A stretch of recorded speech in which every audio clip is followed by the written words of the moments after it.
creo que hay un grado de impunidad tan grande, hay una violación de derechos, hay corrupción y creo que nuestro sistema es ineficaz. La gente no tiene fe en su sistema. Un sistema de carácter inquisitivo agotado, en el que se abusaba de la prisión preventiva, en la que se abusaba también del principio de presunción de culpabilidad. Se dejó a un lado el tema de las víctimas. Lo que menos importaba era resarcir a las víctimas. ¿Qué pasaba con su patrimonio, con su daño psicológico, con su daño personal o físico? El 92% de todos los delitos en México no son denunciados. Del 8% que sí son denunciados, no pasa nada cuando se presenta la denuncia. Es decir, el Ministerio Público simplemente no hace nada, le toma la denuncia a la víctima y archiva el caso. No hay supervisión, no hay evaluación del trabajo de cada uno de los operadores. Es decir, no se evalúa a la policía, no se evalúa a los peritos, no hay evaluación para los ministerios públicos, no existe evaluación para los jueces. Estábamos en realidad siendo juzgados no por los jueces, sino por el Ministerio Público. Y el Ministerio Público cometía muchas violaciones en el camino para lograr acreditar la responsabilidad, inclusive antes de que el juicio empezara, porque sabía que lo que él había actuado antes sería tomado en cuenta por el juez. El siglo pasado se fortaleció el papel del Ministerio Público en perjuicio del papel de la defensa, también del juez. Los salarios que se pagaban a jueces y a empleados de tribunales eran bajos y esto derivaba en muchos problemas, entre ellos la corrupción. Se acusaba a los policías de liberar sospechosos o inculpados a cambio de dinero. Seguimos viendo todos los días que la policía abusa, que no investiga, que se detiene para investigar y no que se investiga para detener a una persona. Que los jueces no cumplían con el horario. No podían estar presentes en todas las diligencias, delegaban tareas o delegaban funciones y lo que sucedía es que conocían poco a los procesados. El 80% de las personas que fueron condenadas nunca vieron a su juez. Había muchos reos que decían que llevaban ahí mucho más tiempo que el que hubieran llevado si realmente ya se les hubiera condenado. El gran porcentaje de ellos, el 60%, está por delitos patrimoniales de menos de 8,000 pesos. Entonces podemos llegar a la conclusión de lo que está castigando este sistema tradicional es la pobreza. En la justicia se estarían violando muchas de las garantías procesales. Por una parte, la utilización de la fuerza para obtener confesiones. Por otra parte, esta ampliación de los plazos procesales marcados por la Constitución. Los derechos humanos han marcado todo un contexto y han generado a nivel internacional muchos convenios.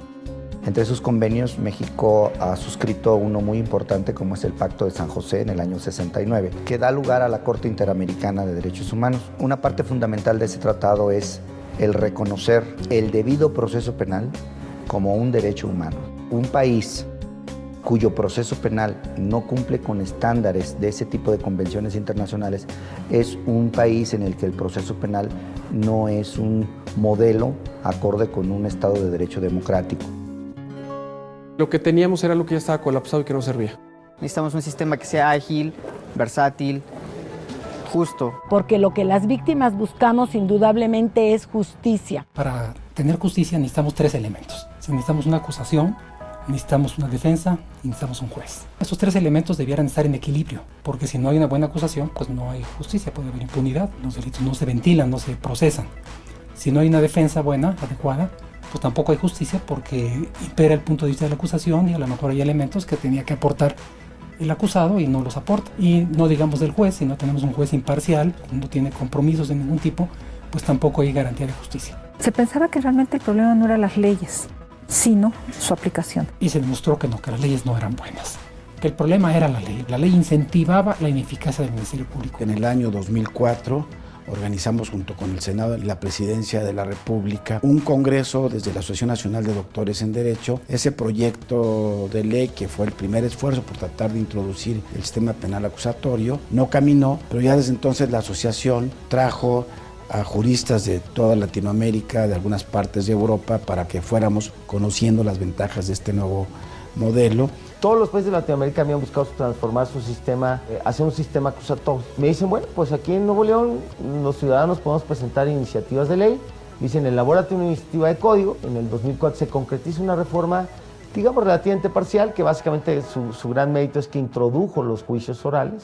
Y luego viene Chihuahua, y Chihuahua avanza muy rápido. Este movimiento reformador es producto de la inconformidad de los ciudadanos con motivo de los homicidios que se cometían contra la mujer de Ciudad Juárez. Todos los organismos internacionales estuvieron presionando al gobierno del estado para que cambiara su sistema y realizara investigaciones profesionales. Las víctimas tienen un espacio extraordinariamente importante y la tienen precisamente porque el antiguo modelo de justicia no satisface los requerimientos de las víctimas. El factor determinante para que esta reforma pudiera concretarse en el 2008 fue la constitución de la Red Nacional de Juicios Orales, donde nos conjuntamos muchas organizaciones, universidades, medios de comunicación, organizaciones de la sociedad civil. La sociedad civil indudablemente fue una gran impulsora para esta reforma. Estábamos cansados de esos juicios tan agotadores, tan oscuros, en los que nunca ves al juez. Se toma entonces esta idea, esta iniciativa,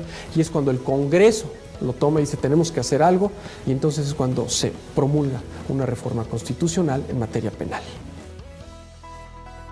La reforma trata de la manera en cómo se pueden prevenir los delitos. Se refiere también a la manera de investigar los delitos, es decir, a la tarea de los ministerios públicos, de los peritos. La reforma incorpora provisiones también, que es por lo que se le conoce coloquialmente como la reforma de los juicios orales, alrededor de la manera en que se van a llevar a cabo los procesos judiciales, que cambia radicalmente. Se refiere también a la ejecución de la pena. ¿A qué pasa una vez que la sentencia es dictada? Por una parte, la reparación del daño a las víctimas y por otro, el cumplimiento efectivo de la sanción que impone un juez. Una de las grandes virtudes de la reforma es su carácter integral, precisamente. De decir, sí, a ti se te va a procesar y a ti no, el juez va a acusar y el Ministerio Público tiene que hacer su función de investigar, ¿no? Que es una policía investigadora, de hacer datos técnicos, de recabar una investigación técnica. Que sepamos con certeza que quienes están en la cárcel fue porque efectivamente delinquieron, por un lado. Pero por otra parte, digo yo que está equilibrada la reforma porque incorpora todo un capítulo nuevo de derechos de las víctimas. Entonces, las víctimas ya no son invitados mudos, invitados de palo al proceso penal. Hoy sabemos que las víctimas tienen todo el derecho a ser escuchadas en cualquier momento, ante cualquier juez y en cualquier instancia. Tienen la obligación ahora los jueces de llamar como terceros perjudicados a las víctimas. Antes no lo teníamos. Y lo más importante, hoy de viva voz pueden ser escuchados y pueden ser atendidas sus demandas. Y las víctimas tienen derecho a la justicia y tienen derecho a la verdad, lo ha dicho la Corte Europea y la Corte Interamericana de Derechos Humanos. Lo que pretende el sistema es que la sociedad, cuando se vea involucrada en un conflicto de tipo penal, tenga diferentes alternativas. Una de ellas, la negociación, la mediación, resolviendo problemas de manera anticipada. Y otra, de ser el caso ante los jueces, pues de manera abierta a la sociedad. Las omisiones y las negligencias que se presentan en el sistema inquisitivo, el sistema acusatorio las resuelve de manera clara y contundente, porque la publicidad de los actos procesales, de los actos que realiza cada uno de los que participan en el sistema, el defensor, el Ministerio Público, el policía, el juez, todos estos actos van a ser públicos. Que la gente escuche, vea las audiencias, vea de qué se acusa a una persona y cómo se desarrolla su proceso, que no haya una desventaja entre acusado y acusador, tratar de buscar un equilibrio, tener al juez presente. Esto nos habla de transparencia, de mediación, de cercanía y sobre todo de un cambio de cultura. Creo que este es el sistema que se merece México. Que el sistema acusatorio bien llevado es un sistema muchísimo mejor del que tenemos y con un sistema de estos podremos abatir la impunidad, que es lo que nos tiene verdaderamente desgastados a todos los ciudadanos. Creo que no es algo de la noche a la mañana, se tiene que trabajar. Es transformar un sistema que lleva siglos funcionando de una manera. Tenemos un límite constitucional que es hasta el 2016 para implementar este nuevo sistema de justicia. ¿Cómo vamos a llegar allá? Es un reto. Porque esto es como una orquesta. Todas las piezas necesitan estar bien sintonizadas. Si falla la defensa pública, el sistema truena. Si falla los servicios periciales, el sistema se colapsa. Si falla la policía, el sistema sucumbe. Si falla el sistema de ejecución penal, ¿de qué nos sirve que funcione bien el sistema de impartición de justicia? Seguimos teniendo una cultura bien inquisitiva. Cuando alguien nos los presentan como culpables, seguimos todos presumiendo que son culpables. También la sociedad tendremos que cambiar mucho cómo percibimos el sistema y qué exigimos de un sistema de justicia penal. Nos queda la sociedad civil por hacer, presionar a todos los gobiernos de los estados, de todas las entidades federativas. Que nosotros también respetemos toda la normatividad y todas las reglas de urbanidad, porque en esa medida podremos llegar más fácilmente a acuerdos o a negociaciones abreviadas, ¿no? No basta que los derechos de las víctimas estén en el código ni en la Constitución. Las víctimas saben que tienen que tomar los lugares públicos para lograr los procesos de equilibrio. Y están en la plaza y llegaron para quedarse. El gran reto son los jóvenes para que esto trascienda y permanezca. La otra parte es esta unión entre sociedad y autoridad por un bien común. Un gran ejemplo de esto ha sido el trabajo que se ha llevado en el Código Nacional, impulsado por la sociedad civil, pero después fue tomado en una discusión por el Senado, por la Procuraduría, por la CETEC, por diputados, por autoridades, y juntos, con muchas otras organizaciones sociales, académicos y especialistas, pudimos llegar a una gran discusión. Por primera vez en la historia de este país, en una materia, tenemos un código nacional, un código único. Este es un gran avance, que podamos tener las mismas reglas procesales para que los juicios penales locales y federales en todo el país sean únicamente bajo una metodología. Este código precisamente es el gran acelerador para que se pueda ir implementando el nuevo sistema de justicia penal acusatorio. Pero viene lo más complicado, que es cómo logramos que eso que dice el código, ese espíritu del código, esa transformación, se lleve al día a día. Las buenas prácticas en otras partes del país, las buenas prácticas a nivel mundial, a nivel Latinoamérica, y nuestra experiencia, nuestros estudios, nuestros análisis nos dicen que hay que hacer esto, que la capacitación tiene que ser de esta forma, que la policía hay que cambiarla de esta manera. Que haya escuelas y preparación profesional para los policías de investigación y ministeriales que van a ser la base y el sustento fundamental de la reforma penal del sistema acusatorio. El desafío de las instituciones policiales, de las instituciones de procuración de justicia y de las instituciones de administración de justicia es realmente la capacitación, la preparación de todos sus integrantes, pero también la difusión de este nuevo sistema de justicia penal a todos los ciudadanos. Los que tengamos oportunidad, divulgarla para poder hacer del conocimiento público cuáles son las ventajas de este nuevo sistema penal acusatorio. Desde el 2008 que tuvimos ya la reforma constitucional, dijimos el código, porque si no hay código, no va a salir a tiempo la implementación. Ya hay código, ya no hay pretexto para que nadie se quede rezagado.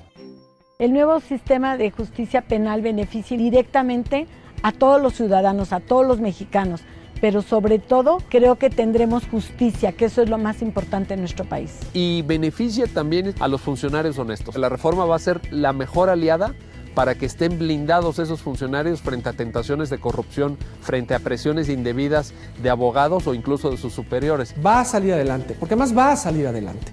O sea, se va a dar este cambio en el sistema de justicia del país. Se va a dar gracias al trabajo, a la motivación de los jóvenes, que tomen la batuta, que se vayan adelante, que impulsen esto a una nueva cultura. A todas las autoridades locales y federales que están involucradas en este proceso, a que se pongan las pilas y a que verdaderamente, en beneficio de la sociedad mexicana, que son ellos mismos, implementen bien este sistema. Porque al final de cuentas las autoridades, antes y después, son ciudadanos. Me satisface mucho recientemente ir a Mexicali, precisamente en Baja California. Los ministerios públicos los veo atendiendo a los ciudadanos de una forma expedita, todos ministerios públicos muy jóvenes, atentos, y también tuve la oportunidad de presenciar algunos juicios orales en donde la víctima, el ciudadano que ha sido victimizado, tiene la oportunidad de poder intervenir en el juicio. Yo creo en el sistema acusatorio, le apuesto todo al sistema acusatorio. La sociedad civil optó por modernizar su sistema de justicia. Con esta reforma demostró la vocación por la legalidad, porque la Constitución y las leyes son la respuesta de la civilización humana frente a la barbarie, de la civilización humana frente a la violencia desnuda. Debemos poner sobre la mesa y ante las autoridades, empezando por el presidente, por todos los secretarios, por los gobernadores, que esta reforma ya nadie la para. La demanda ciudadana ahora es ley. Nuevo sistema de justicia penal. Una transformación conjunta que genera confianza.